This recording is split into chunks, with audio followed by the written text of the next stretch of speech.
अस्सलामुअलैकुम वरहमतुल्लाहि वबरकातुहू। Welcome to my channel Afsha Tanveer. मैं आप लोगों से यहाँ शेयर करूँगी उम्रा का तरीक़ा। मेरी कोशिश यही होगी कि मैं उम्रे को बहुत आसान तरीक़े से आप बहनों तक समझा सकूँ और बहुत सारी ऐसी वीडियोस आपको इंशाल्लाह मेरे चैनल पे मिलेंगी। तो मेरे चैनल को देखना ना भूलें, सब्सक्राइब करना ना भूलें। सबसे पहले तो मैं आप लोगों से ये कहना चाहूँगी कि अगर अल्लाह तबारक व तआला ने आपको उम्रे का मौका दिया है, अल्लाह तबारक व तआला ने आप लोगों को इतनी बड़ी सआदत का मौका दिया है, तो आप ज़रूर उम्रे को आसान और सीख कर जाएं, पढ़ कर जाएं, ताकि आप क्योंकि जो कि उम्रे के जो भी तकाज़े होते हैं उसको आसानी से अदा कर सकें और आपका उम्रा पूरा हो सके। उम्रे के 6 अरकान हैं जिनको अदा करके हम अपना उम्रा आसानी से मुकम्मल कर सकते हैं। पहला एहराम, दूसरा तवाफ़, तीसरा 2 रकात नमाज नफिल, चौथा आबे ज़मज़म पीना और पाँचवा सही करना और छठा बहनों के लिए कसर होता है और भाइयों के लिए हल्क होता है, जो सबसे आखिरी पॉइंट होता है। सबसे पहले हम एहराम की बात करते हैं कि एहराम क्या है। एहराम उम्रे की नियत का नाम है और नियत क्या है? दिल का पुख्ता इरादा करना। यानी जब हम एहराम की हालत में होते हैं, एहराम की हालत में आते हैं और नियत करते हैं उम्रे के लिए, तो हम पर पाबंदियाँ आयद हो जाती हैं। तो हमें एहराम की हालत में उन पाबंदियों का ख़ास ख्याल रखना चाहिए। हम घर से निकलते हैं तो हमारे पास 3 ऑप्शन होते हैं। एक ये कि हम यहाँ से डायरेक्ट मदीना जाते हैं और मदीना जब हम पहुँचते हैं तो हम मुकर्ररा करदा मकाम पर स्टे करते हैं। फिर वहाँ पर एक मकाम होता है ज़ुल्हुलैफ़ा, वहाँ से हम नियत करते हैं उम्रे की और फिर वहाँ से हम मक्का रवाना होते हैं। दूसरा ऑप्शन ये होता है कि हम डायरेक्ट फ़्लाइट में जाते हैं, सऊदी एयरलाइन या कोई भी एयरलाइन। तो डायरेक्ट में ये होता है कि आपको कुछ नहीं करना होता, आप घर से एहराम पहन कर जाएँ और जब आप फ़्लाइट पर होते हैं तो आपको बताया जाता है कि मिक़ात मकाम आ गया है, वहाँ पर आपको नियत करनी होती है और जब आप उम्रा की नियत कर लेते हैं तो फिर पाबंदियाँ आप पर आयद हो जाती हैं और उसका आपको ख़ास ख़याल रखना है ताकि आप पर कोई दम वाजिब ना हो जाए। और तीसरा इनडायरेक्ट फ़्लाइट होती है जो कि दुबई से होती हुई जाती है। तो मेरा अपना एक्सपीरियंस ये है कि मैं पहले गई थी एमिरेट्स से, तो हम दुबई से होते हुए गए थे। तो हमने घर से कोई भी नियत नहीं की थी, बस हम शुक्राने की नमाज़ पढ़ के गए थे। फिर हमने दुबई से नियत की थी, वहाँ एहराम बांधा था। फिर वहाँ से हमने एहराम की नियत की, फिर वहाँ से हम डायरेक्ट जद्दा एयरपोर्ट की सारी फॉर्मेलिटीज़ होने के बाद हमारी रवानगी होती है मक्कातुल मुकर्रमा और हम अपने होटल तक जाते हैं। आप किसी भी एजेंसी के साथ जाएं, ट्रैवल एजेंसी के साथ जाते हैं तो वो आपको होटल प्रोवाइड करता है। होटल में आपको अपना सामान रखना होता है और यहाँ पर ऐसी कोई शर्त नहीं कि आप होटल पहुँचते साथ ही उम्रे के लिए रवाना हो। आप थोड़ी देर स्टे करके भी रवाना हो सकते हैं, आराम करके भी रवाना हो सकते हैं, सो भी सकते हैं।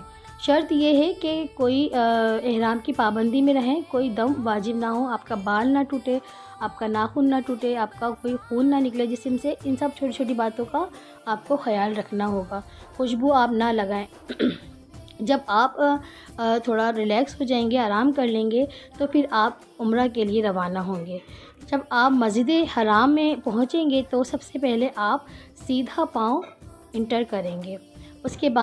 उसके बाद सबसे पहले तो आप अल्लाह तबारक व तआला का बहुत बहुत शुक्र अदा करेंगे कि अल्लाह तबारक व तआला ने आपको ये सआदत बख्शी और जो कि दुनिया की सबसे अज़ीम मस्जिद हराम आप पहुँचे और अल्लाह तबारक व तआला ने आपको उम्रे की सआदत बख्शी, उसका शुक्र अदा करेंगे। और जितना शुक्र अदा करा जाए कम होता है। फिर आप किसी भी दरवाज़े से एंटर होंगे तो सीधा पाँव एंटर करके आप सीधा जाएंगे, स्टेयर्स आएंगी, स्टेयर्स से आप नीचे उतरेंगे और आपके सामने खाने काबा होगा। आप कोशिश यही करें कि अपना जब आप करीब हो खाने काबा से, मस्जिद हराम से, तो आप अपनी आँखों को बड़े अदब के साथ जाएं, निगाहों को थोड़ा नीचे करके जाएं। और फिर जब आपकी खाने काबा पे नज़र पड़े तो जब कहते हैं कि जब हमारी नज़र पड़ती है पहली तो सारी दुआएं कबूल होती हैं। खालिसतन जितनी भी दुआएं होती हैं कबूल होती हैं, लेकिन होता ये है कि बहुत सारे लोग दुआओं के लिए कहते हैं कि हमारे लिए दुआ करना, हमारे लिए दुआ करना। लेकिन होता ये है, मेरा अपना एक्सपीरियंस शेयर कर रही हूँ कि हम जब खाने काबा को देखते हैं तो सब कुछ हमारे माइंड ब्लैंक हो जाता है, कुछ भी ज़हन में नहीं होता, कुछ याद नहीं आता। बस यही ज़हन में होता है कि अल्लाह तबारक व तआला ने हमें अपना मेहमान बना लिया, ये बहुत बड़ी बात। और आंसू मुसलसल जारी हो जाते हैं। तो बहरहाल आपको उस वक़्त बहुत सारी दुआएँ करनी हैं, बहुत सारे अपने लिए मांगे दुआएँ, अपने लिए, अपने प्यारों के लिए दुआएँ करें, दुआएँ कबूल होती हैं। खाने काबा को देखने से दुआएँ कबूल होती हैं। तो उस टाइम आप खूब रो रो के अल्लाह तबारक व तआला से और आप अल्लाह तबारक व तआला की बारगाह में मौजूद हैं। अल्लाह तबारक व तआला आपके दिलों के हाल जानता है, सबके दिलों के हाल जानता है। जो वहाँ पहुँच गया वो अल्लाह का मेहमान है। उसके बाद हमारा सेकंड स्टेप शुरू होता है। सेकंड स्टेप होता है तवाफ़।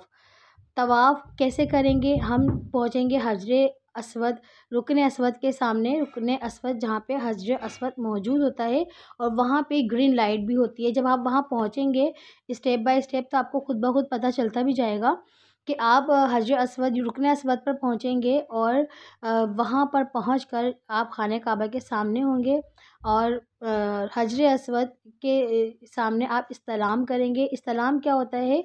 इस्तलाम हजरे अस्वद को बोसा देना होता है। तो अगर आप हजरे अस्वद के करीब नहीं जा सकते हैं, परेशानी है, दिक्कत होती है क्योंकि काफ़ी रश होता है, अपने आप को परेशान करना या दूसरे को अज़ियत देना से अच्छा है आप जहाँ खड़े हैं वहीं से आप इस्तिलाम करें, हजरे अस्वद को बोसा दें, वो भी बोसा ही कहलाता है। फिर आप जहाँ ग्रीन लाइट लगी है वहाँ से आप अपना तवाफ़ शुरू करें। पहला इस्तिलाम शुरू करेंगी, आपने 1 चक्कर तवाफ़ किया, इसी तरह आपको 7 चक्कर तवाफ़ करने हैं और इस तरह 7 चक्कर तवाफ़ होंगे और इस्तिलाम आपके 8 होंगे। आखिरी जब आप तवाफ़ करेंगी, आखिरी आप चक्कर लगाएँगी, तो आप चक्कर लगाने के बाद भी हजरे अस्वद के सामने इस्तिलाम करेंगी, बोसा देंगी और दुआएँ माँगेंगी।